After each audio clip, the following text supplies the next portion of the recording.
stream. Okay, here we go. Nice, Elvis. Is it working yet? Is it? Are Uh, we live? Hello? it has not popped up on my thing yet. Oh, there it is. Can you Wait, I hear want to. us? Are Oh, we I was audible? hoping. Oh, you know what, Nate? I should have sent you the one that I edited to look like a JoJo pose. Oh, Oh I well. mean, is it too late? I don't know. You tell me. I don't think it's too late. We could change it. Send it Here. to me, and we'll change And it. send it, This will be baby. lovely. We're gonna have a whole bunch of pictures of Kerbis's butt. Just butt after butt. Welcome. We're gonna have a little bit of a different live stream because Lars isn't here, which means free game, baby. Shoot, hold on. And I by gotta free find game, it. I mean it's gonna be more or less the same as last live stream.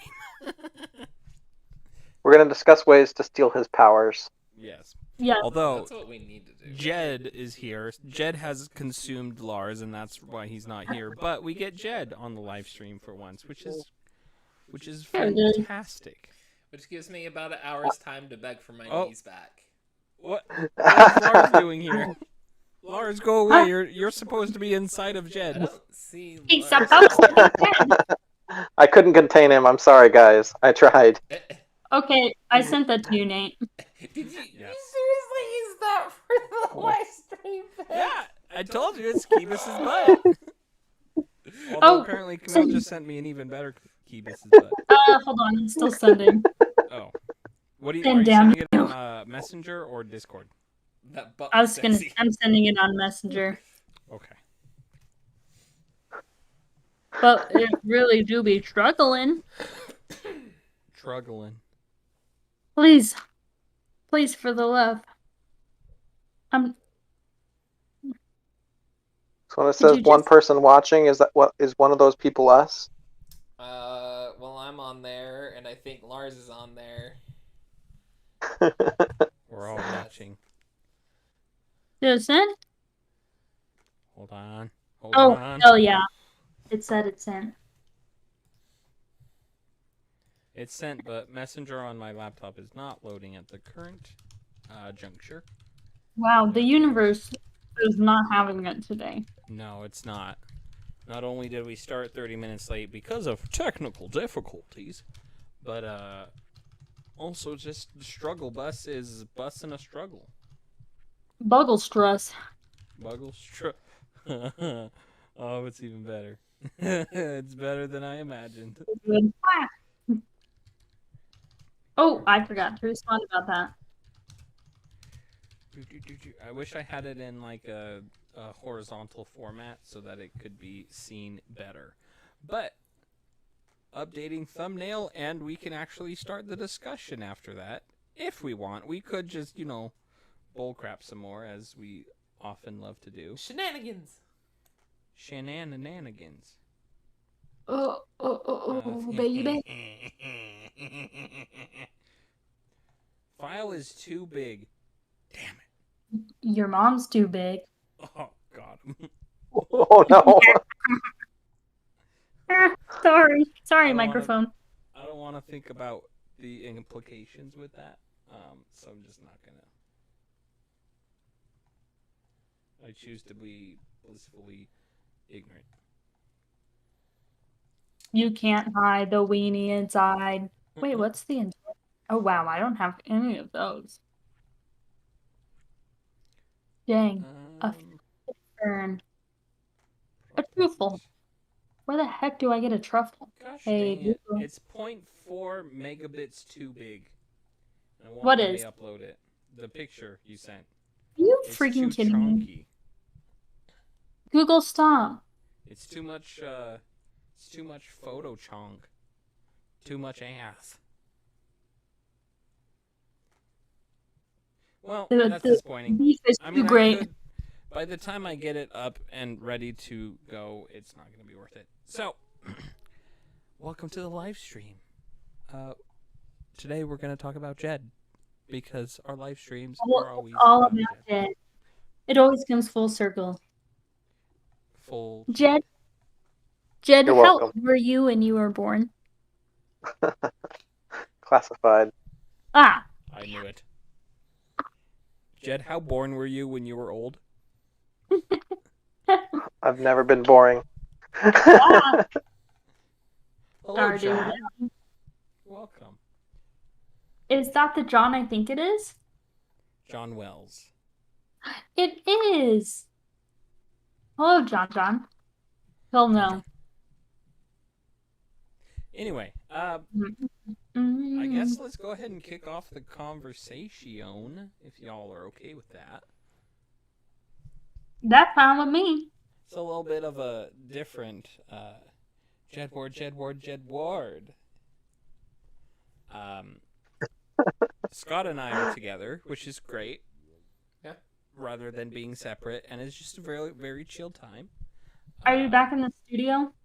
No. I'm in Uh-huh. Scott's bedroom. Yeah. Oh, dang. The studio's filled with Dane's junk. Yeah. And the rest of the house is filled with a bunch of football players, so I It's don't a want to frat record house in now. there. Yeah, it's a frat Ooh, house now. Actually, it's not too bad. When I last walked in, I was like, I'm surprised. This is cleaner than I expected. I need a pig. What? So it's better than 62. That's true. A lot of that's- things. Most things. That's not necessarily hard to do. Yeah. 62 was always a disaster. It was more so that we just Basic. didn't have enough room to put all the stuff in. Not so much that Yeah. it was a mess, but rather there was no Oh. other option. You bring than to one be a mess. thing out and the floor is covered because there's not very much floor. Yeah. No, Right. it's- Well, and honestly, it's like I don't think those apartments were ever renovated or cleaned since they were No. built. Frankly, the whole thing should have just been burned down. I Well, wouldn't not all of us recommend can live in the myself. fancy apartments, Camille. What'd you Just say? kidding. I said not all of us can live in fancy apartments like you did in college. Hey, no, to be fair, the first apartment I lived in, we had mice. So, living the dream, baby. I'm living So the is dream Lars now. with us? Is Lars watching but not talking? participating? I suppose so. I see. Perfect. So he's undefended still. That's all we need. That sounds ominous. Oh. Oh, I didn't know I could go that way.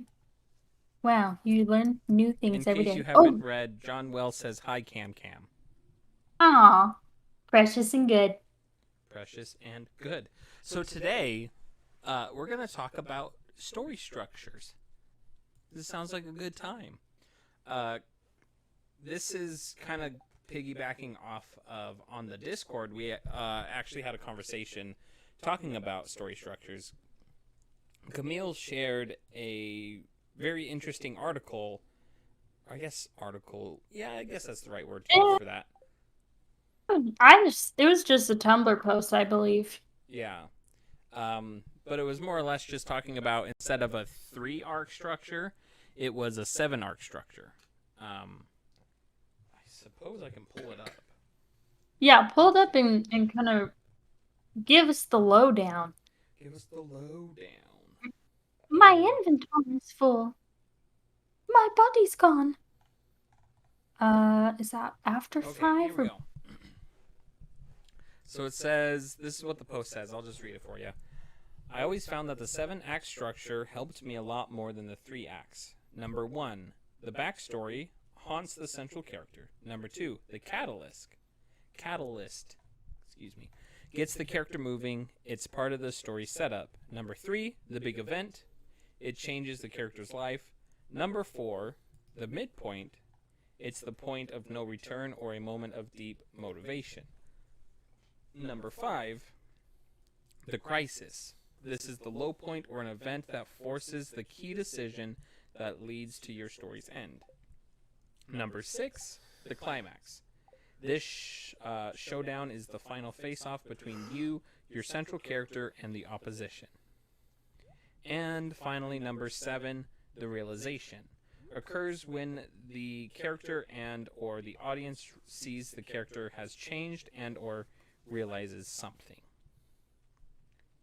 So, to kind of hit the points once again, number 1, backstory. Number 2, catalyst. Number 3, big event. Number 4, midpoint. Number 5, crisis. Number 6, climax. And number 7, realization.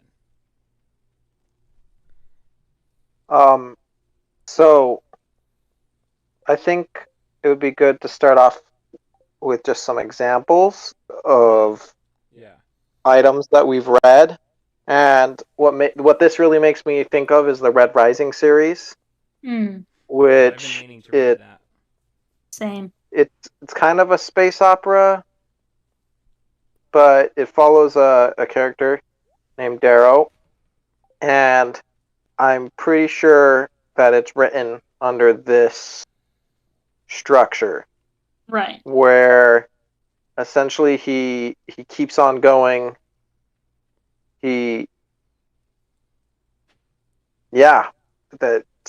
So each time he's really progressing, something horrible happens to him.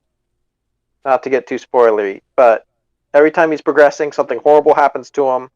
He figures out a way to get past it. He's moving along, and then something else horrible happens to him. And it really gets crazy. So there's an original trilogy, and then just in book, as things go along, things just get more and more horrible. And it's just interesting because, it was really good. I've listened to it twice on Audible. So I'm usually not a person that can listen to things more than once. And the first time, I felt like it started getting repetitive, but the second time even though I knew it was coming, it was still better the second time even. So I think that it's a really powerful way of writing because you're ensuring that your characters are growing because they have to make it through these pinch points, these horrible things that happen to them along the way. Yeah. Right. Well, and it also kind of showcases it's important to have that big initial event, but it's also just as important to properly introduce your characters, properly going into that event, so you're not going in completely blind. Yeah. Dropping them right into the middle of the event, it can be very disorienting at times. Yeah. So often enough, especially with a lot of fantasy novels I've read, having a slower intro into the story and then have it pick up pace has worked out very well. Yeah. But I also think that that's kind of a dangerous game that you play if you have a slow start, because you can lose interest if there's nothing that is propelling the reader to continue to read it. Right. And so I think that this 7 arc structure is really good, but I also think that is very similar to the 9 act structure, which is more or less just the 3-act structure, but split into 3. Right. Again, so it's 3 parts of 3 acts, which is more or less what the 7 arc structure is here, but just with a few missing points. And this is more or less how I write my outlines, because I feel let me back up for a second. I feel like the 3 arc structure is kind of misunderstood. Because I feel like a lot of people have here's an example of what the 3 arc structure is, and I feel like a lot of the times they're going too deep into it and they're kind of missing the actual intent of it. Because if you look at every book, every scene, every chapter, they all have 3 not distinct, but 3 beats to it, where it's you have a beginning, you have a middle, and you have an end. I mean, obviously. But if we break down what that actually means, it's we have a beginning point, we have something, this is what we know going into what we're seeing, what is about to happen.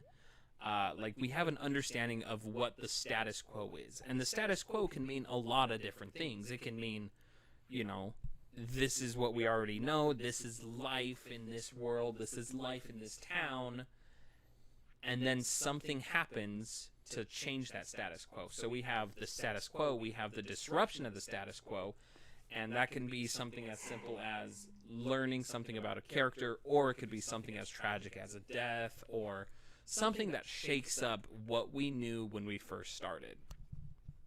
And finally, the last step, which is the ending, is we see the resolution of that status quo, or we see the like kind of realization or the conclusion, or not really, I don't know, resolution isn't quite the right word, because that makes it sound like, oh, everything's all wrapped up. But Right. you can have a resolution that still progresses further, if that makes sense. I feel like a lot of books make that mistake. They like have the crisis go into the climax, and like the second they're done with that climax, Yeah. that's the end. Yeah. Like, I just got done. Wonderful book, Serpent Shadow by Mercedes Lackey. Love the book, love the characters, beautifully done. But literally, you get in that climax like feature that it's been building up for the entire book, and the second that ends, even though there's a tiny little epilogue, there was no wind down from that. Right. And I don't need a long wind down. If the epilogue had a little bit more of like what happened immediately after, I would have been much happier with the book. Right. Yeah. But other than that, I really love the book. I highly recommend it. But yeah, that ending felt abrupt. It really did. Yeah, and you kind of need like that. I mean, you don't need the buffer, but the buffer helps. You know, it's like, okay, so here's the resolution. How does it actually resolve? What is the new status quo that's created? Right. Because at the end, that's what you're doing, is you establish a status quo, you disrupt it, and you create a new status quo. Well, if you create that new status quo, but you don't really show what that status quo is like, then it's not really fulfilling, you know? Right.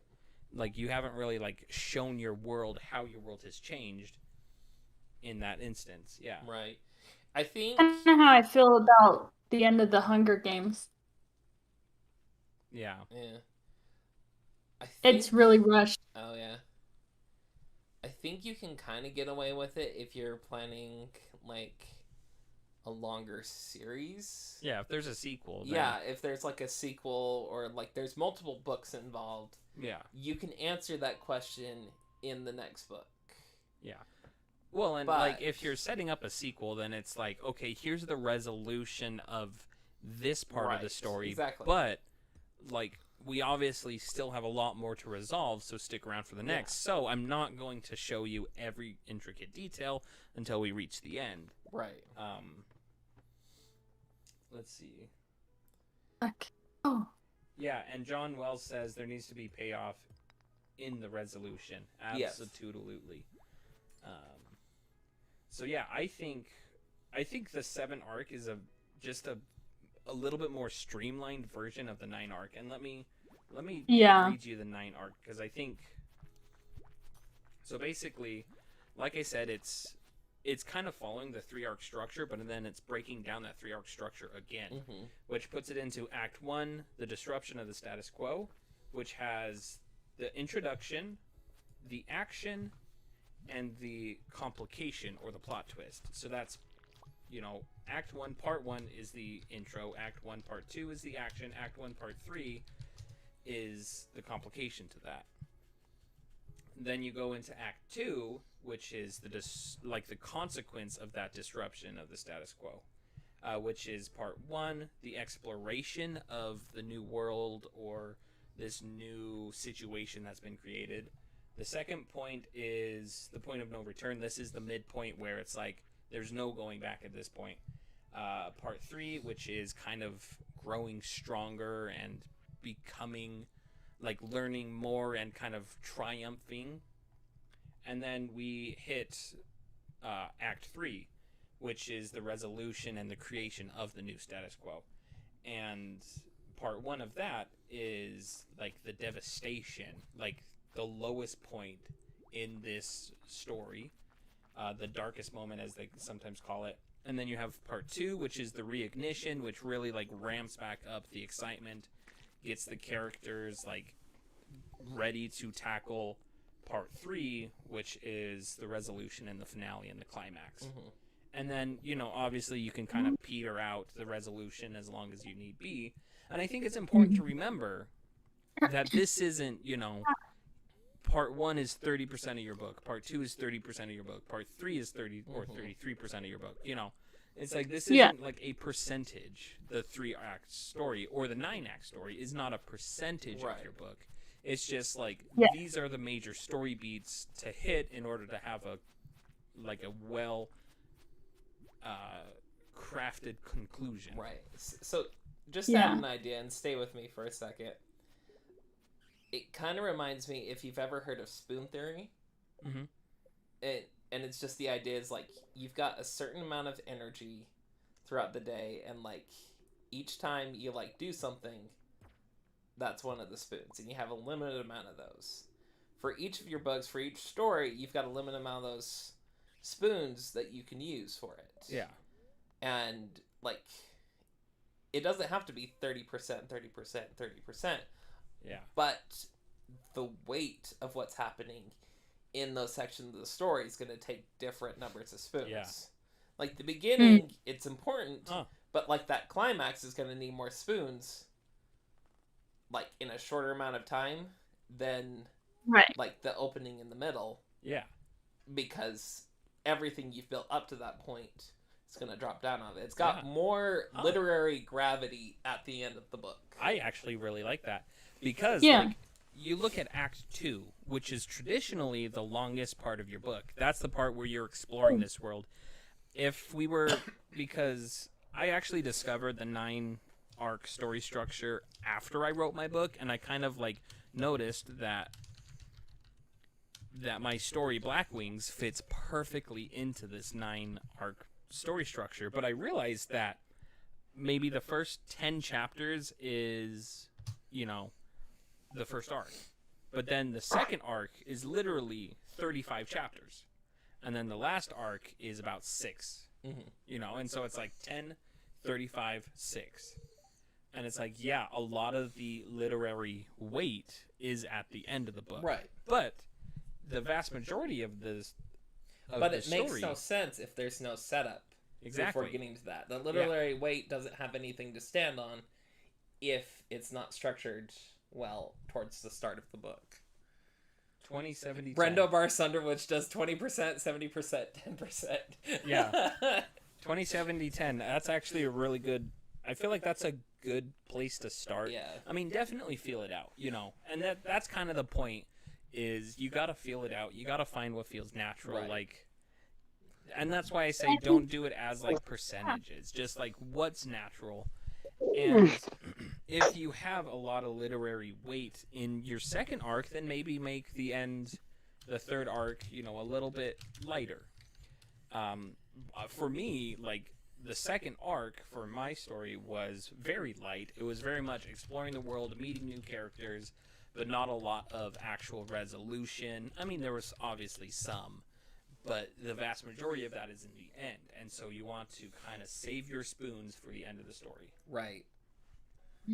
Ooh. So speaking on story structure, because like it's something I remember learning about in like a fiction writing class that I had, is like I immediately thought story structure when we were talking about this, and it's like, oh, the differences between like the classic concept of like the comedy or the tragedy, where it's like, oh, the comedy, it's like you start your hero or main protagonist starts out at like the very bottom, and it's a rising action all the way to the top, and like they win the day. While a tragedy, it's like the exact opposite kind of idea, and it's like how you're focusing the story in that. I don't know, any thoughts on that, or is it just there and we'll move on? I have a thought going back a little bit. Okay. Just that I feel like sometimes, especially as novice writers, people get too hung up on whether or not, like, wow, how to say this. I feel like it's easy to get hung up on making sure that everything is spaced out, quote unquote, correctly in terms of your arc. Yeah. And I think that is something that when you're too worried about that That's in a your third first draft draft, problem. yeah, like that. And we had like someone asked that question in the Discord the other day of like, do you think chapter whatever it was is too late for my for the incident, like the catalyst type of thing. And it's like, really, I don't feel like there's really, that's a good example of like there's no right answer for that. It's just, I think it's just one of those things where it's like, just write it. Just write it, and then when you read through it, then you will know, okay, this doesn't work. I just feel like that's something that's really easy to, like, we talk about numbers and percentages and everything. It's really easy to get into your own head with that sort of thing when it shouldn't be something that should be that big of a deal when you're just doing your first draft.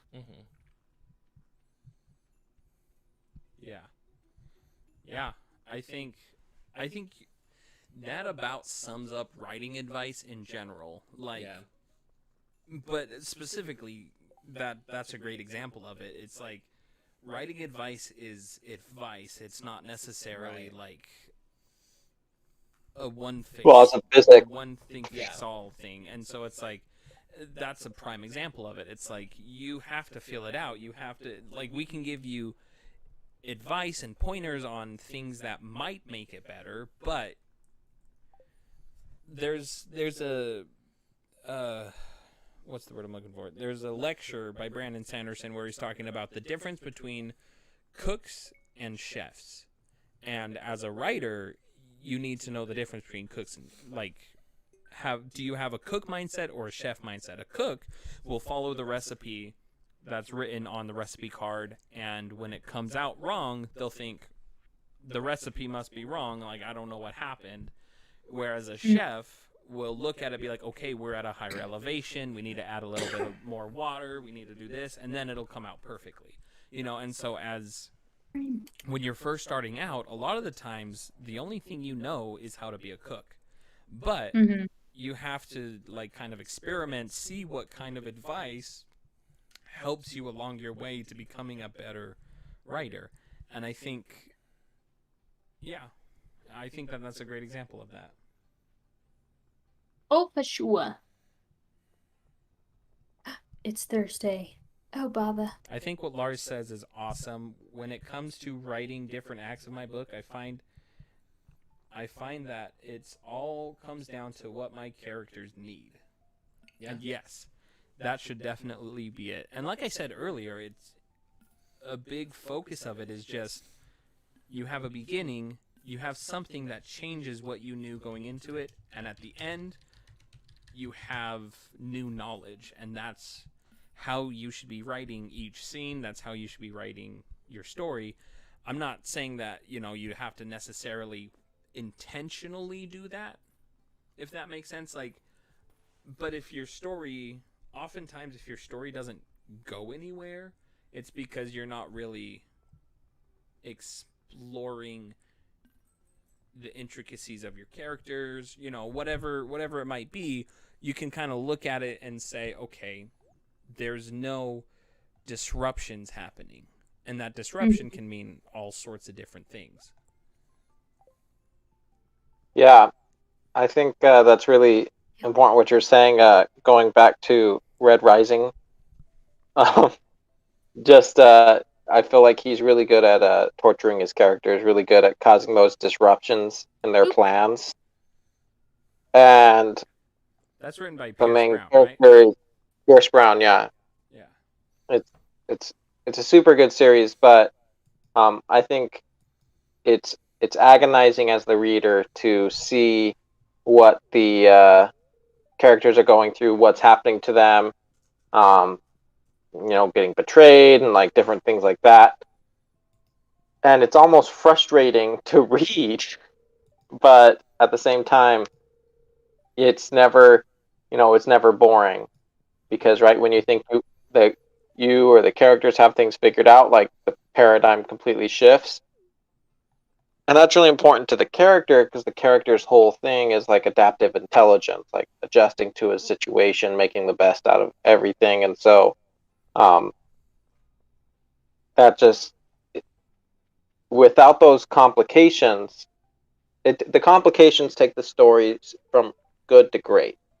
Yeah. And exactly. And that's really the key is you don't want it to be, you got to make sure that things are like realistic and things or like that you don't disrupt the suspension of disbelief.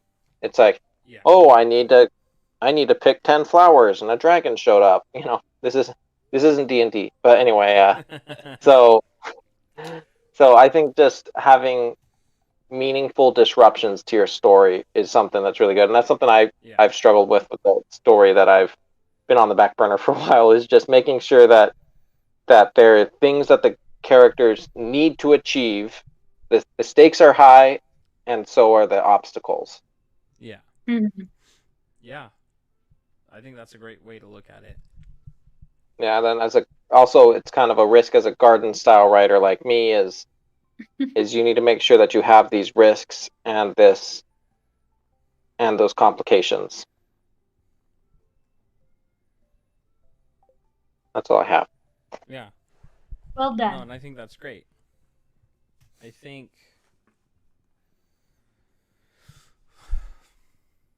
Where are you, old man? I'm trying to kind of consolidate my thoughts here because I have so many going in so many different directions. Old Is this lady. what Mars feels like? I'll be baking cookies today. Oh, Evelyn, are you coming on to me? Evelyn, darling. You. Okay. Anyway, but if anybody out there wants like a pretty good like outline to start with, just to kind of like outline their story, I posted my outline that I use, like the template, on our Discord under the writing advice channel. So if you want that, actually I'm gonna pin it right now. It'll be in our pinned section, and it has helped me with a many stories, kind of mapping them out. And since I'm such a garden writer, like this just helps me kind of like figure out, okay, this is the direction the story's going, and then I improvise from there. It's like you don't need to be an architect writer to use an outline, and you don't need to be an architect writer to write, like, to plan ahead. And so being a garden writer is seeing that you have a garden, figuring out what you want the garden to look like, and then scattering the seeds. It's like you're like, okay, a tree would be nice over there, so let's go buy a tree and put it in.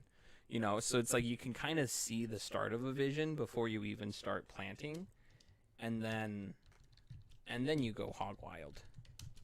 A child. Where are you going?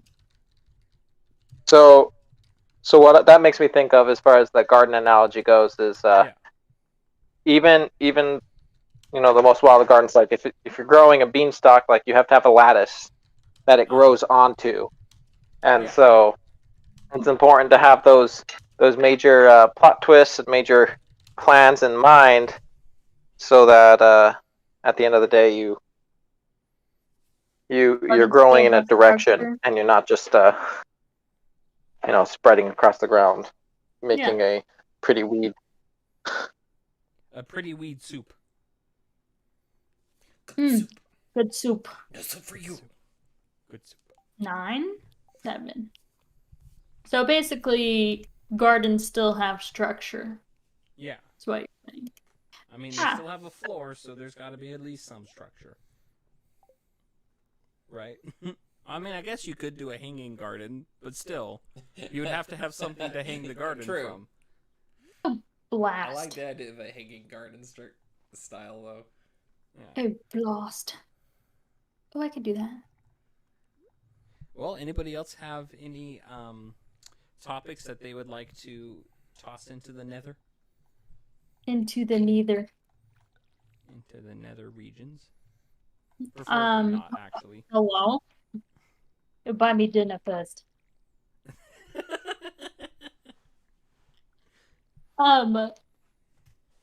Let's talk about how everyone has been doing lately in terms of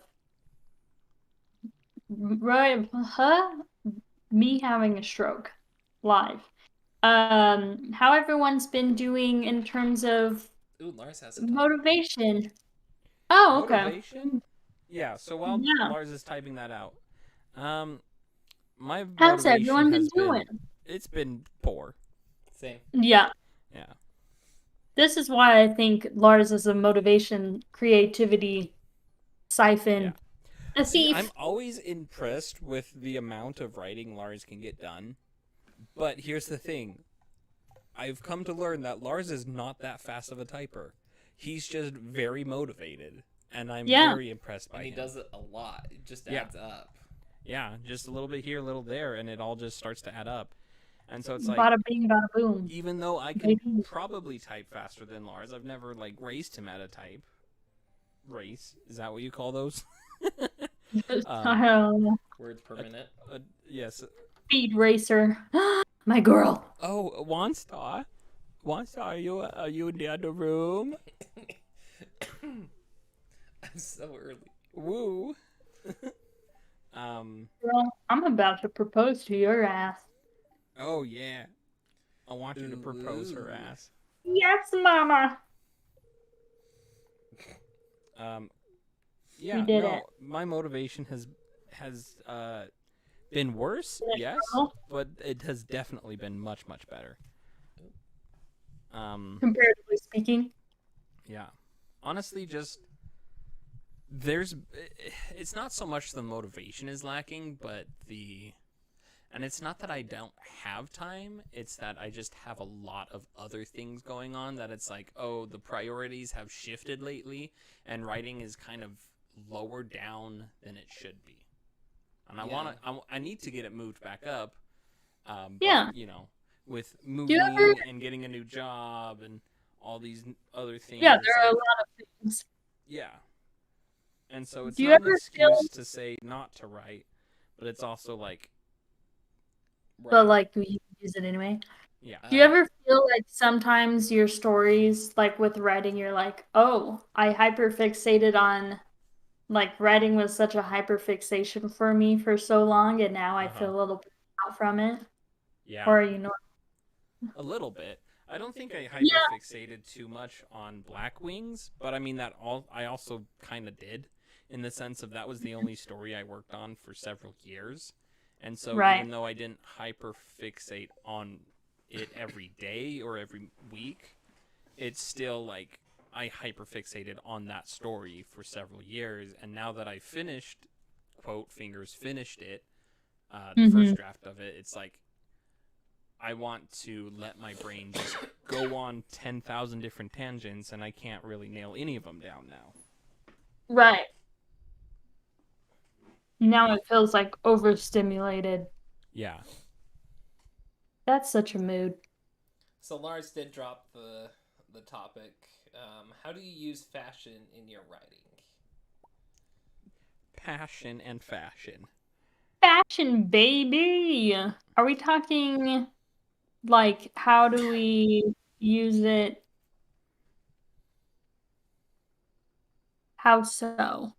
I'm trying to... Ow, I also have a giant bug on my leg. So I'll say this. I think fashion can mean a bunch of different things in that regard, honestly. Very open-ended question. Yeah, I think that Brandon Sanderson is actually kind of a good example, but also not a good example of this, in the fact that he includes a lot of fashion into his world, which is great.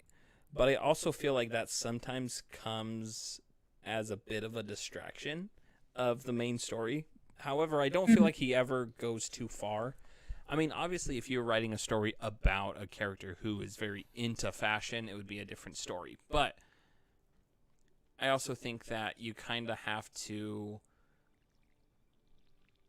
like think about it through the lens of the character, which I think we talked about. Was that last week or the live stream before? Either way, it's like, yeah, and I think that fashion is an excellent world building tool that is severely underutilized. Well, I agree. I tell you a lot about the culture of whatever you're writing. Yeah, I think it's a really good character building tool too, because you're able to show with fashion what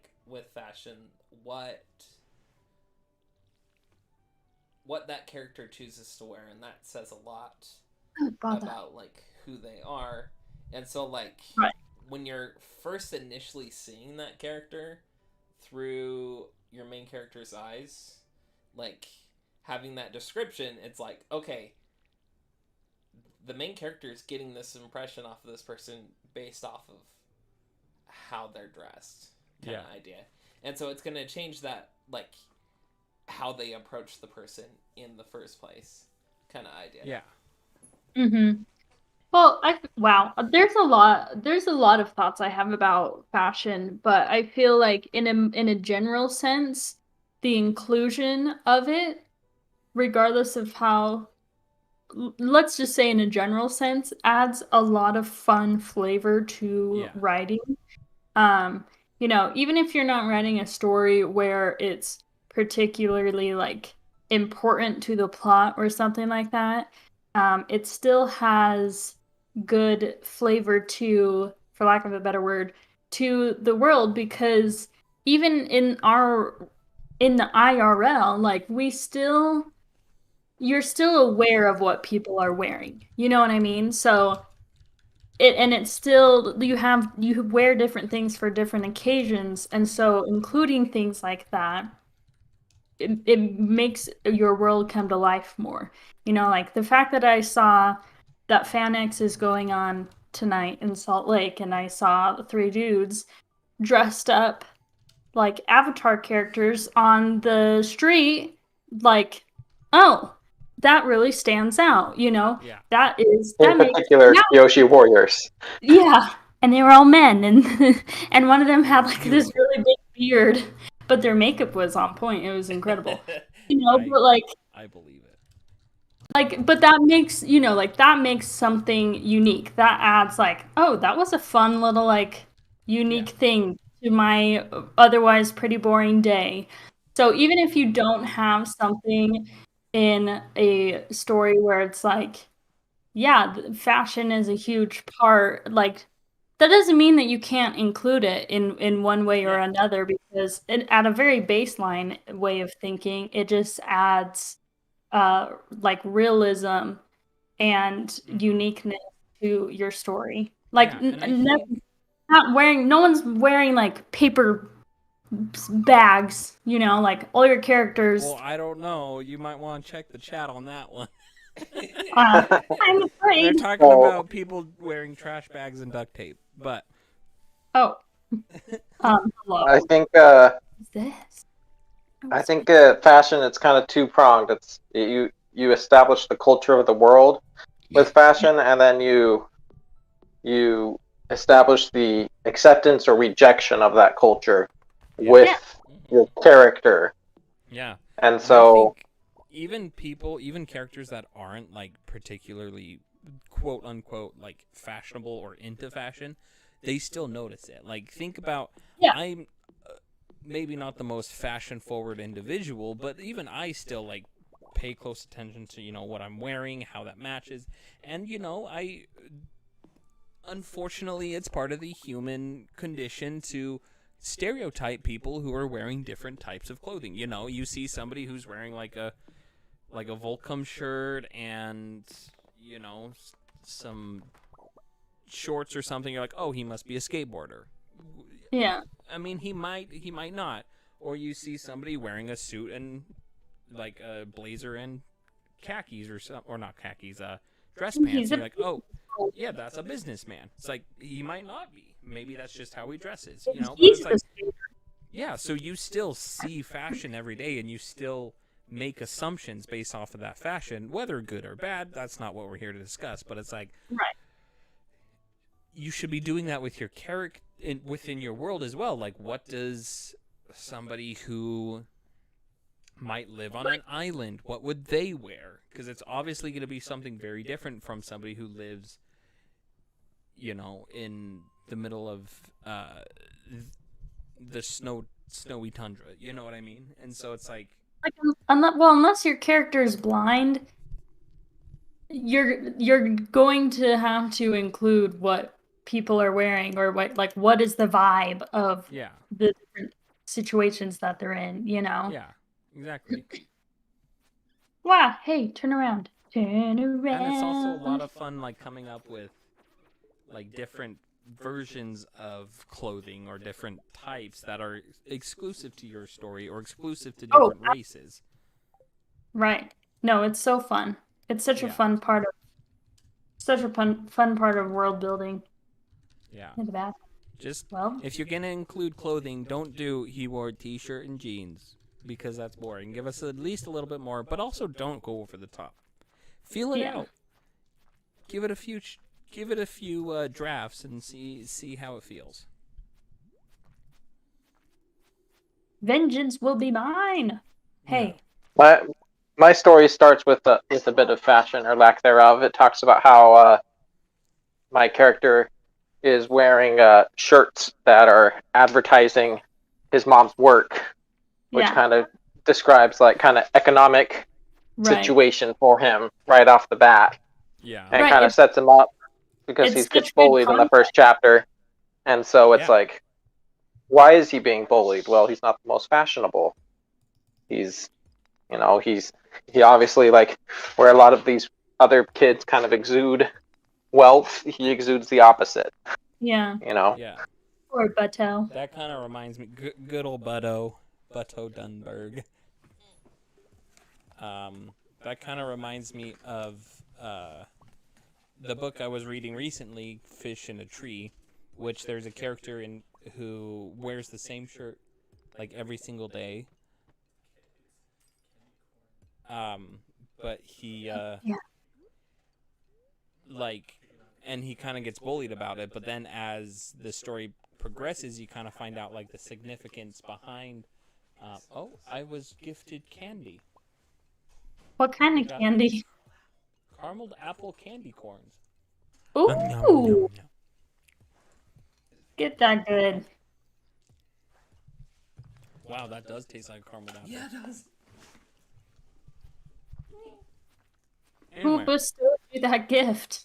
So it's like, clothing can be a very powerful world building element or character building element. Ooh. Yes. Ow, it's not just something for the fanfickers to draw and gawk at. It can actually help establish a hierarchy or all sorts of other things. So many uses. Good question, Lors. Well, and I think fashion's also a good way to, like,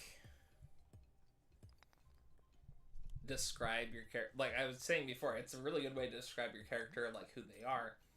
But I also think a very effective scene in doing that is like having movement involved with it. You're like, okay, they're preparing for a mission. This is what they're throwing on. But like it's described in detail as they're moving from like place to place in their home or base or whatever before they move out. And so I think that's a very good way to do it anyway. Yeah. And it kind of goes back to the more information you can give beyond just visual, the better. That detail. Yeah. But I also think just straight up detail by itself is kind of boring. It just enters exposition, so that detail has to move somehow. Yeah. Yeah, the more senses you can get involved, the better. Talk about the texture of the clothing.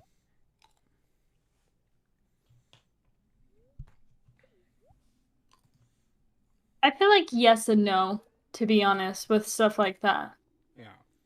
I feel like it would work in certain situations in which you're trying to kind of like if it's necessary, like if it's necessary, then you go into more details about things, but I feel like it's a right balance, if you were to add the texture to something, it's like, why is that necessary? Well, maybe because the texture is really itchy, and so this character is really uncomfortable in what they're wearing, which makes them anxious in the situation that they're in, like something like that. Otherwise, it's like, you don't need to go all Tolkien on what you're wearing. You don't need to spend 3 pages. Has anybody here read the book, The Queen's Gambit? Mm-mm. So, I haven't read the whole thing, but I've read bits and pieces of it, and I feel like the TV show does this, like, represents what is in the book very, very well. Like, it's actually, like, an incredibly competent adaptation, which is very rare to say. Yeah. But it's like, I can't remember exactly what's happening in the scene, but she's sitting down to play chess with somebody. It might very well be Borkov. Is that his name? I believe so. But she's like, basically she's sitting there, and she like, just, there's so much tension, despite the fact that nothing is happening, and the tension is kind of being portrayed through her senses. She's like, she can hear the clock ticking in the background and the sweat dripping from, and she can feel the clothing around her neck tightening, and it's like, it's itching, and so it's like, it's painting this picture of just like, she's so hyper aware of everything that's going on, and she just does not feel comfortable within her own skin. Right. And so, like, in that situation, like, yes, that's a perfect example of when you would want to do something like that. But Absolutely. doing that every single time, somebody, changes clothes or something, might be a little bit too much. Well, and I feel like the kind of clothing you see can really show what environment your characters are in. Oh, absolutely. Like, for example, the Serpent's Shadow by Mercedes Lackey that I just finished recently had a very interesting, like, scene where the characters talking about, like, in their head, it's just kind of like description mostly, but it's like they're this woman from, like, India, moved to London, became a doctor. It's like 1830s, something like that, and just like hates English garb in the middle of the heat, just because it doesn't breathe. It's just like a lot of stifling hot in it. Yeah. And she gets home and she's just like, I have to get out of this, and like ends up in a sari, which is like nice, loose, easygoing silk kind of idea that like breathes and like very comfortable. And it's just like the amount of relief that you feel like through her like experience in the set, like, really puts you into the scene of it. And it's just like that change in clothes made a difference, that fashion change. Egads. Yeah, I think that sorry, I put some ice in my mouth and it's very, very cold. Chilly. I think that goes for just about any other, like, literary element. It's like, you can, like, Dang it. if it's overused, then yeah, it can get old and boring. But when used in the right position or the right spot, it can really elevate the situation. Right. Mm-hmm. Womp. And so play it out, experiment. Honestly, this is all I can say. Have fun with your writing. Yeah. And that's a great way to do it, Like, if you're having fun, then the audience will probably have fun. And if you're not having fun, the audience will probably feel that too. Right. So just, they'll know the vibes. Yeah, just have fun with it. Oh shoot. I'm gonna die. And there's instances where, and I'm just thinking, like, you're getting into like military fiction of some kind, like the pins and the buttons and like all that kind of stuff. It's gonna relay how important that character is. Yeah. Kind of idea.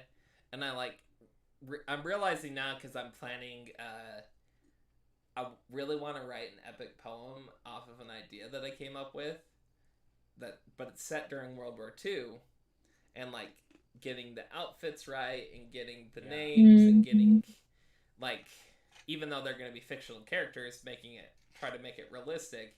Yeah. Even though it's an epic poem about tanks fighting dinosaurs, still want to get that as right as I can. Like otherwise, so that suspension of belief works, so that detail matters. Right. Is it Nazi tanks or Nazi dinosaurs? Very it's important. Going to be, well, not really. I mean, they're on the side of the Nazis, but it's not really going to be specifically like Nazi people. But it's going to be like Allied tanks, Axis tanks. They're fighting in this valley, like, and there's infantry too. But like, the idea is this like portal opens up, and these like dinosaurs, evil possessed dinosaurs come out and attack everything. What if they falls, and it's the tanks that have to fight the dinosaurs? Okay, what if they were the evil tainted dinosaurs from Horizon Zero Dawn? So they were robot dinosaurs. Now that just becomes a fan fiction at that point, though. Yes, and I'm here for that. I'm sorry for all the fan fictions I ever disrespected in my days. This is my formal apology. Please write me this story. Thank you. Bye. I don't know. We've got some bad karma there. Yeah. Write the story you want to see, Nate. Yeah. Okay. Fine. It's gonna be about it's gonna be like 5 sentences long, though. That's about all the motivation I have to write fanfics these days. Let alone that sounds like stories. A really dumb movie pitch. And now picture this: Nazis, Robo-Dinos. Boom. Budget $100 million. Honestly, James Cameron would pick that up and try to write it. He would. Make it. That's going to be an Avatar 7. No. Honestly, if they can get good writers, a good director, like even a dumb idea can be good. Yeah. So I was in the line at Barnes & Noble. Ron Starr was in the next line over, and like we ended up in this conversation with this lady that was checking out about the Jim Butcher books. Yeah. Not the Dresden Files. He's got the other one. He's got a different series. Codex? Yeah, or something. Lyric Codex or something like that. Yeah. And apparently the Lyric Codex started because of a conversation online.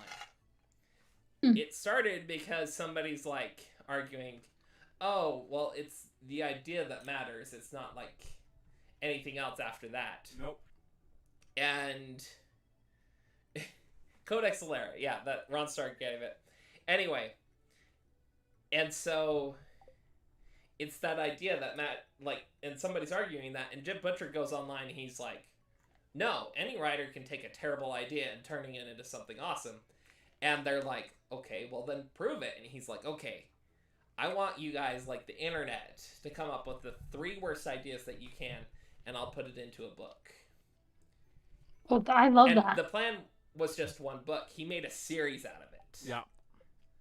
And you're just like, it doesn't matter how dumb the idea is, a good writer can redeem it. Yeah.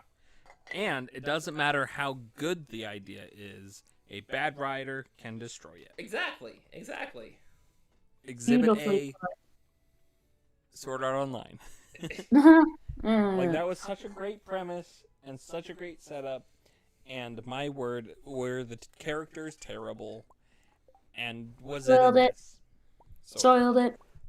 Although, I read a very interesting article about Sword Art Online the other day, in which the author basically was apologizing for writing such a bad book. He's like, "This was the first book I ever wrote. I am not a writer. I don't know how this became so popular, and so I'm sorry."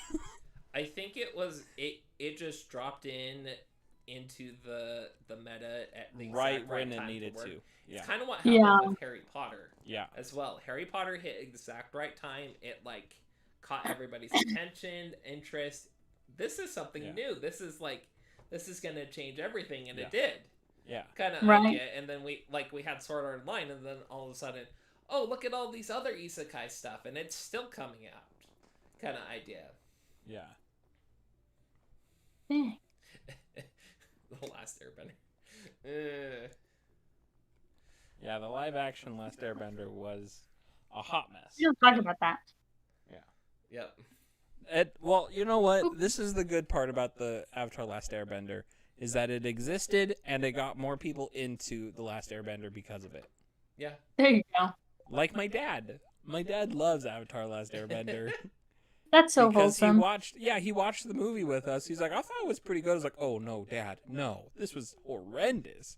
And he's like, honestly, Oh, yeah, the that face. surprised me. That was one of the things that surprised me most as a kid, because like my parents were like, "Oh, we don't like SpongeBob, or we don't like Pokemon, or like all that kind of stuff." But Avatar: The Last Airbender, it was cool. They had no problem with Bonkers. that one. So your parents don't like fart and butt jokes, but they're totally down for teaching you war and Exactly. I don't know and what the sabotage, deal and was. I love it. Then again, they were rating me the Bulgarian when I was 6, Okay, that's fair. so So what to do, Talking- baby? Talking fish, that's a no-go. exactly. Yeah. Are you Squidward now? Shoot. Well, is there anything else you guys would like to add to this discussion before we close it out?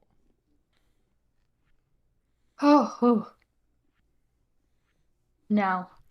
Jed, thanks for joining us. Yeah, you should thank you, come Jed. by more. That was Yeah, Jed.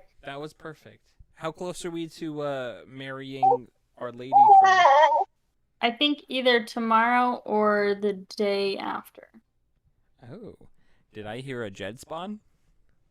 Well, Molly's was crying, but Child. I just want to remind everybody to tune in on Monday. Oh, not Monday. Wow, on October 1st, You had me the next there. live stream for the debut of Brimcaller, which is a story/RPG that I'm working on, and everybody will be a part. That he crafted And, from Yeah. scratch, and we've played a few like intro stories, and it's been really fun actually. Yeah, and I actually borrowed it for my role play Ooh. game that I was doing, which we should get back into Yes. once I get set. Yeah, it's a brand new world. It's brand new mechanics. So come and see the way the other half live as far as crafting stories. In my personal, very, very qualified, not really, opinion, it Biased is opinion. far superior to D&D. Yes. And as someone who, think so. well, okay, No I'm comment. biased. I'm biased against D&D. I feel like if you are not a fan of D&D and like how in depth it is, then Jed's Yeah. world building and all the mechanics have been super nice to work with and super Yeah. simple. Yeah, exactly. And that's exactly why I like it more, is that it's much more streamlined. D&D, yeah, you can really get into the weeds if you want to. But if you want to be but more I don't casual, want to. Yeah, it's Yeah. hard to... At the end of the it's hard to day, use casual who cares? D&D. yeah. And at the end of the day, who cares if you're 10% better at making fires and stuff like that? Anyway, so D&D aside, D&D's the pioneer of everything. So it's kind of like Yeah. criticizing, like, the first sci-fi novel or something. But I'll do it. but again. yeah, it's Do very it. combat heavy, and Marcus promised he'd listen, so looking forward to it. Oh, goody. Question, when are you going to give like a kind of a rundown of the world and whatnot? So Yeah, for there'll be a kind of rundown of the world, and I'll probably do it more than once, depending on how Yeah. many people jump in and stuff. But there'll be a rundown of the world, and also I'll need everybody to level up between now and the Ooh, Oh now yeah. and the adventure, we'll have to meet so together. that you guys can Yeah, we'll have to be a meet little bit together less and do that. squishy. Totally. I'm interested So, to see what you ended up looking doing forward for to the it. level up system. I think Same. it's still gonna. I think I'm still gonna stick with the skill tree, and I think I Skill kind of tree? have an idea of Yeah. where it's going. So, Cool. Oh boy, you know, no. I think that's Die. all a smart. work in progress. Yes. Yeah, no, I'm very excited for this. I love Crazy Eights. I think it's a lot more, eights. It's a lot more streamlined than D&D. It's much more fast paced, and that's what I enjoy, because my attention span is. I lost my train of thought. No, I'm just kidding. My attention span is piss poor, and so anything that's faster paced is good for me. And yeah, I same love it. Z's.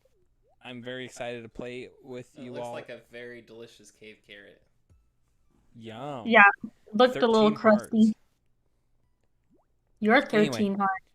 As always, join us on the Discord, because it's always a fun time, and there's many great people who you can chat with. Yeah.